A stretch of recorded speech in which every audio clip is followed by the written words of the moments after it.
It was supposed to be an educational tour of Jerusalem for these Israeli conscripts.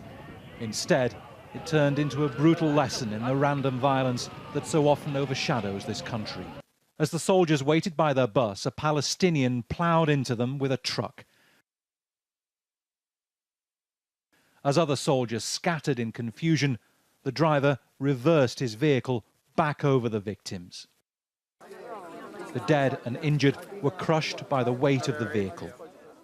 I hear my soldiers shouting and screaming, and I didn't understand. And I'm looking behind my soldiers. I'm just seeing a truck that went on the side road and hitting the soldiers. And some of the soldiers started shooting on the chauffeur. It took them some time to kill them, so he had time to make a reverse just to go back with his truck. Hundreds of young conscripts had been waiting for the tour to begin. All in uniform, they were a large and easy target for the truck driver.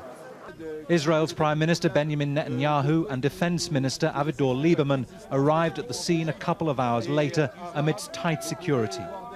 There have been other incidents in Jerusalem in the past 12 months where Palestinians have driven cars at pedestrians or, armed with knives, have ran at soldiers.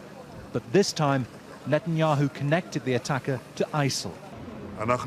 We know the identity of the terrorist.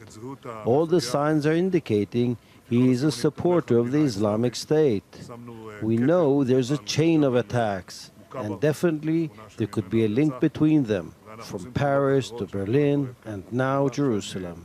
The attacker has been identified as 28-year-old Fadi El-Kunbar from East Jerusalem.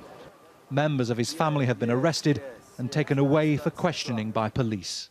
The truck will be taken away for forensic examination, but the challenge for the security forces is this. When the weapon is a vehicle like that, such attacks are almost impossible to predict. Bernard Smith, Al Jazeera, occupied East Jerusalem.